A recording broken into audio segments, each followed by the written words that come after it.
The wind howled like a hungry wolf that October evening in Salem. Red and gold leaves, like drops of blood and ancient coins, danced a frantic jig down Chestnut Street, swirling around Priya Sharma's ankles as she hurried home. Each gust seemed to whisper old, forgotten secrets of the town, secrets best left undisturbed. Nah? The air was crisp, biting at her cheeks, carrying the scent of wood smoke and something else, something old and faintly unsettling. Priya pulled her shawl tighter, a sense of unease settling upon her like the premature twilight. This town, famous for its witch trials, always felt a bit too aware of its past, especially when autumn painted it in such dramatic, spooky colors. Priya and her husband Rohan had moved into the old Victorian house a year ago. They loved its charm, its history, its slightly crooked windows and creaking floors.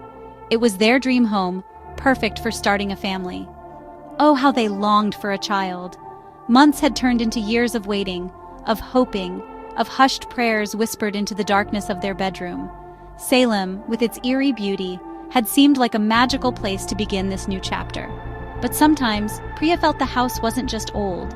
It felt watchful, as if the very walls held their breath, listening to their deepest desires and their unspoken fears. Tonight, the feeling was stronger than ever. The streetlights flickered erratically, casting long, dancing shadows that transformed familiar shapes into monstrous figures. An old, gnarled tree in their front yard seemed to reach out with skeletal branches. Priya shivered, though not entirely from the cold. It was a feeling deep in her bones, a primal instinct that something was not quite right. She quickened her pace, the crunch of leaves under her boots echoing a little too loudly in the sudden silence that fell between the wind's moans. She just wanted to be inside, with Rohan, away from the oppressive atmosphere of the Salem night. Reaching their gate, she fumbled with the latch, her fingers stiff. The house loomed before her, its windows like dark, empty eyes staring out into the gloom. A single light shone from the living room, a beacon of warmth and normalcy Rohan must have left on. But even that couldn't quite dispel the chill that had seeped into her. It wasn't just the Salem autumn getting to her. It was something more, something intangible yet undeniably present. A premonition, perhaps? Or just the overactive imagination of a woman whose heart ached with an unfulfilled wish, making her susceptible to the town's ghostly reputation. Ari, what was she thinking? A week later, their prayers were answered, but in the most unexpected, almost unsettling way. A call came from the local child services. A baby girl, barely a few days old, had been found abandoned on the steps of the old Hawthorne orphanage, a place with its own share of sorrowful tales. She was wrapped in a thick crimson-red blanket with no note, no clue to her identity. Would they be interested in emergency fostering, with a view to adoption? Priya's heart leapt. Rohan was ecstatic.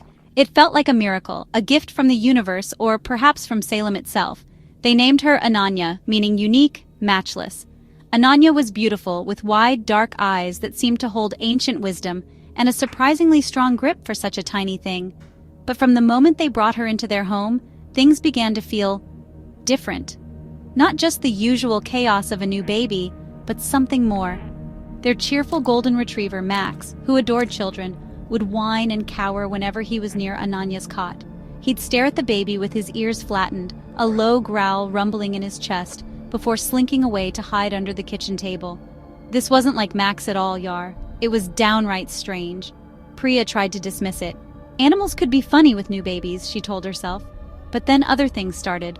A strange, faint smell like damp earth and something vaguely metallic would occasionally waft through Ananya's nursery, even when the window was closed. And the cold spots. One moment the room would be warm and cozy, the next, a patch of icy air would drift past, making Priya shiver uncontrollably. Rohan, ever the pragmatist, blamed it on the old house's drafts. But Priya knew. She knew those cold spots often centered around Ananya's cot. The crimson blanket Ananya had been found in was another source of unease. It was incredibly soft, yet it always felt strangely cold to the touch, no matter how warm the room. And sometimes, Priya thought she saw faint, almost invisible patterns swirling within its deep red threads when she looked at it sideways, patterns that seemed to shift and change. She washed it several times, but the faint, earthy smell clung to it stubbornly. She wanted to replace it, but Ananya would cry inconsolably if it wasn't near her, her tiny fists clutching it tightly even in her sleep. It was her only link to her past, Priya reasoned, trying to ignore the prickle of fear. The nights became the worst. Ananya rarely cried like other babies. Instead, soft, almost inaudible whispers would emanate from the baby monitor. Priya would sit bolt upright in bed, her heart pounding, straining to hear. Were they words, or just the static of the machine? Sometimes she thought she could make out a faint, sibilant hissing, like someone whispering secrets just out of earshot. Rohan, when she woke him, heard nothing but the gentle hum of the monitor. "You're just tired, Priya," he'd say, his voice thick with sleep. New mums always hear things, but the whispers felt so real, so chillingly close. Then came the black soot. Fine, powdery black soot, like ash from a long-dead fire, started appearing in Ananya's nursery. At first, it was just a light dusting on the windowsill. Priya cleaned it, blaming the old chimney, but it kept returning, thicker each time. One morning, she found a perfect, tiny handprint traced in the soot on the wall above Ananya's cot. It wasn't Ananya's. It was too small, too delicate, and Ananya couldn't even reach that high. Priya's blood ran cold. She scrubbed it off frantically before Rohan could see it, her hands shaking. Who or what was visiting their baby at night? The house itself seemed to groan under a new weight. Floorboards creaked in empty hallways. Doors would slowly swing open or slam shut with a bang, even when there was no breeze. Pictures tilted on the walls. Priya felt like she was constantly being watched, followed by unseen eyes. The warm, inviting atmosphere of their home was slowly being replaced by a creeping dread. She started jumping at every sound, her nerves frayed. Rohan noticed her anxiety, the dark circles under her eyes. He tried to reassure her, suggested she see a doctor, talked about stress. But he didn't understand. He couldn't feel it. One afternoon, while Ananya napped, Priya was tidying the nursery. As she bent to pick up a toy, she heard it again. A clear, distinct whisper from the corner of the room. "She's mine." It was a woman's voice, cold and possessive. Priya spun around, her heart leaping into her throat. The room was empty. Only Ananya slept peacefully in her cot, one tiny hand clutching the crimson blanket. Priya backed out of the room, a scream trapped in her chest. This wasn't just stress. This wasn't her imagination. Something terrible was happening in their house. Something connected to Ananya. Driven by a desperate need for answers, Priya began to investigate. Her first stop was the Hawthorne Orphanage, now a dilapidated, forgotten building on the outskirts of Salem. The caretaker, an old man with eyes that had seen too much, reluctantly let her look through some old records, if records was the right word for dusty, forgotten boxes. He didn't remember much about Ananya's discovery, just that it was a strange one. As Priya sifted through brittle, yellowed papers, a faded photograph slipped out from a tattered ledger dated decades ago, long before Ananya was born, of course. The photograph showed a group of children and staff in front of the orphanage. It was unremarkable, except for one thing. Standing slightly apart from the group, almost in shadow, was a woman.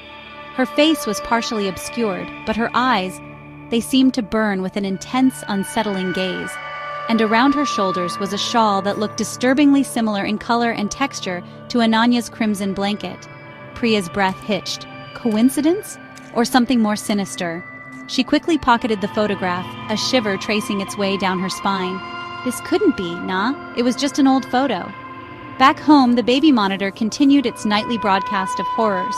The whispers grew more distinct, sometimes sounding like soft, sorrowful humming, other times like angry, guttural hisses. One night, Priya clearly heard a name sighed on the air. Ilara. Ilara. Who was Ilara? The name felt ancient, laced with a profound sadness and a simmering rage. Priya frantically searched online, typing Ilara Salem history into the search bar. The results made her stomach clench. Ilara Vance, a woman accused of witchcraft, executed in Salem in 1692. Her story was one of betrayal and a curse upon her accusers. Priya then focused on the crimson blanket. She examined it under a strong light, her fingers tracing the almost invisible patterns she'd glimpsed before. They weren't just random swirls, they were symbols, tiny, intricate sigils woven into the fabric. She didn't recognize them, but they felt old, powerful, and deeply unsettling. It was as if the blanket itself was a conduit, a link to something. The more clues Priya uncovered, the more she realized that Ananya's arrival was no mere coincidence. Their baby was entangled in a web of history and horror that stretched back centuries, and the threads were tightening around them all. Priya's fear was now a constant companion, a cold knot in her stomach. She tried to talk to Rohan again, laying out her discoveries. The photograph, the name Ilara, the symbols on the blanket. But Rohan, bless his rational heart, struggled to connect the dots. He saw a grieving wife, sleep-deprived and stressed, clutching at straws at coincidences. "Priya, love," he said gently, "Salem is full of witch stories. Every old blanket could look like another. You need rest." His skepticism, though well-intentioned, made Priya feel utterly alone, isolated in her terror. She knew what she was experiencing was real. She had to protect Ananya. So she started spending hours at the Salem Historical Society, poring over ancient records, trial transcripts, and local folklore. The librarians watched her with a mixture of pity and curiosity. She learned more about Alara Vance. Alara had been a healer, a woman who lived on the edge of town, knowledgeable about herbs and remedies. She was accused by a prominent family, the Kadams, after the patriarch Judge Kadam fell mysteriously ill. Alara had vehemently denied the charges, but was found guilty and hanged. Her last words, according to legend, were a chilling curse upon Judge Kadam and his descendants, promising to return and claim what was unjustly taken. The name Kadam struck a chord with Priya. She remembered Rohan mentioning his maternal grandmother's maiden name was Kadam. A cold dread washed over her. Could it be possible? Was Rohan a descendant of the very man who had condemned Alara Vance? The thought was horrifying. It would mean Ananya wasn't just randomly possessed or haunted, she was a vessel for a targeted, centuries-old revenge. Priya felt sick. The pieces were falling into place, forming a terrifying picture. The whispers, the anger, the possessiveness. It was all Alara, trying to reassert herself, to enact her vengeance through an innocent child. Priya started noticing changes in Ananya too. The baby's eyes, usually so dark and deep, sometimes seemed to flash with an alien intelligence, a cold, knowing light that wasn't a baby's. Her cries, on rare occasions, sounded less like an infant's distress and more like a frustrated, guttural snarl. One afternoon, as Priya hummed a lullaby, Ananya stared at her, and for a fleeting second, Priya saw not her baby, but the ghostly image of the woman from the orphanage photograph superimposed over Ananya's face. Priya stumbled back, gasping. The spirit of Alara was growing stronger, its hold on Ananya tightening. The connection to Rohan's ancestry became undeniable. Priya, with trembling hands, delved into Rohan's family tree, a task he'd always found rather boring. He'd laughingly told her once that some distant relative was supposedly a judge back in the olden days in Salem. Now those words echoed ominously. Cross-referencing names and dates with the historical records of the witch trials, Priya found him. Judge Nathaniel Kadam. Rohan was indeed a direct descendant. Alara Vance's curse wasn't just a general threat, it was aimed directly at his bloodline, and Ananya, their precious adopted daughter, was now the unwitting instrument of that ancient fury. Priya felt a new kind of terror, mixed with a fierce, protective love for Ananya and a dawning horror for Rohan. He was in danger, and he didn't even know it. The spirit of Alara wasn't just haunting their home, it was targeting their family, using the baby as a Trojan horse. The anger Ananya sometimes displayed, the strange coldness, the unsettling strength in her tiny grip. It was Alara, seething with centuries of bitterness, yearning for retribution against the Kadam line. Priya realized the whispers weren't just random sounds, they were Alara's thoughts, her pain, her rage, slowly bleeding into their world through Ananya. She tried to find ways to protect Ananya. She researched ancient protection rituals, charms, anything that might ward off a malevolent spirit. She even hesitantly consulted a local woman rumored to know about the old ways, a descendant of another Salem family that had always kept to themselves. The woman listened gravely, her eyes never leaving Priya's, and gave her a small pouch of herbs and salt, instructing her to place it in Ananya's cot. "This may offer some peace," she'd said, "but a spirit so wronged, so powerful, it will not be easily deterred." Priya knew deep down that these were just temporary measures. The strange occurrences escalated. Objects related to Rohan would be inexplicably moved or damaged. A framed photo of his parents fell from the mantelpiece, the glass shattering. His favorite old watch, a family heirloom from his grandfather, a Kadam, stopped working the moment Ananya, or rather Alara through Ananya, seemed to focus on it with an intense stare. The baby would sometimes fix Rohan with a look so filled with ancient hatred that he too finally began to feel a prickle of unease, though he still tried to rationalize it. Priya knew, however, that Alara was testing her power, her influence growing stronger with each passing day, preparing for something dreadful. The atmosphere in the house grew heavier, almost suffocating. Rohan, finally shaken by the persistent weirdness and Priya's genuine terror, started to listen, Really listen. When Priya showed him the genealogical charts, tracing his lineage directly back to Judge Nathaniel Kadam, the man who had sent Alara Vance to her death, his skepticism finally crumbled, replaced by a chilling understanding. The family stories of a stern, unyielding judge ancestor now took on a sinister new meaning. He looked at Ananya, sleeping in her cot, and saw not just their beloved baby, but a potential vessel for a vengeful spirit targeting him. The guilt of his ancestors' actions, centuries old, now felt like a personal burden. Priya explained her theory. Alara's spirit, tied to the land in her tragic end, had found a conduit in Ananya, an innocent and vulnerable soul left at a place of sorrow like the old orphanage. Perhaps the crimson blanket itself was a relic of Alara's, or something imbued with her essence, waiting for a chance. Alara's rage wasn't just general, it was specifically directed at the Kadam bloodline. She didn't just want any child. She wanted a child connected, however tenuously, to her tormentors, to inflict the deepest pain, to take what was precious from them, just as her life had been taken. They learned that Judge Kadam had been particularly cruel in his condemnations, driven by fear and a rigid piety that left no room for doubt or mercy. He had ignored pleas for leniency for Alara, who many believed was innocent, a scapegoat. The record spoke of Alara's intelligence and her defiance even at the gallows, her voice ringing out with the promise of her return. The sins of the forefather were indeed visiting upon the son, generations later. Rohan felt a wave of despair. How could they fight a centuries-old curse, a spirit consumed by such profound injustice and hatred? What could they possibly do? The baby, Ananya, seemed to sense the shift in their understanding, the focus of their fear. Her moments of otherness became more frequent. Sometimes, when she was upset, the temperature in the room would plummet dramatically.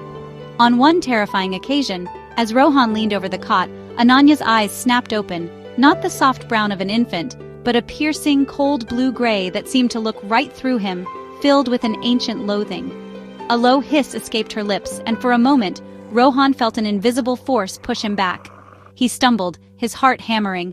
There was no denying it now. Alara was here. Priya knew they couldn't go on like this. Alara's presence was becoming overwhelming, and she feared for Ananya's soul, for Rohan's safety, for their very sanity. The small protective charms were failing. Desperate, Priya revisited the old woman who had given her the herbs. This time, Priya begged for a real solution, anything to save Ananya and break the curse. The woman listened, her face grim. She explained that such a powerful, vengeful spirit, bound by a curse of that magnitude, could not simply be banished. It needed to be appeased or its attention redirected, a sacrifice made to balance the scales of injustice. The old woman revealed a difficult truth. Alara sought not just revenge, but a form of continuation, a life stolen from her. The spirit was trying to fully merge with Ananya, to live again. To save Ananya, they had to offer Alara something else, something that acknowledged her pain and her stolen life, something that would sever her specific tie to the Kadam lineage. The ritual would be dangerous, requiring an object of great personal significance from Rohan, representing his lineage, and an act of profound symbolic sacrifice from Priya, representing her love for Ananya and her willingness to shield the child. That night, under a menacingly dark sky, with a storm brewing on the horizon, they prepared. Rohan offered his grandfather's watch, the Kadam family heirloom. Priya, her heart breaking, chose Ananya's crimson blanket, the object that had been Alara's first anchor. In the nursery, now icy cold and filled with an oppressive silence, Priya held Ananya close. Following the old woman's instructions, she spoke to Alara not with fear, but with sorrow and understanding for her suffering, acknowledging the injustice. She offered the watch, a symbol of the Kadam lineage, asking Alara to take her anger out on it, to release her claim on Rohan. Then came the hardest part. Priya had to symbolically give up what Alara craved most from Ananya, a future. With tears streaming down her face, Priya spoke of her own deepest longing for a child, then renounced any claim to Ananya if it meant the child would be free. She placed the crimson blanket over the watch, and as she did, a piercing shriek tore through the room. The lights flickered wildly, a gust of wind slammed the window shut, and Ananya began to wail, a normal, healthy baby's cry. Then, silence. The oppressive cold lifted. The watch lay on the floor, its crystal shattered, the blanket beside it looking like just an old piece of cloth. Ananya was just Ananya, but as Priya hugged her, she saw a faint, fleeting shadow in the corner of her eye, and a whisper so faint it might have been the wind. Not over.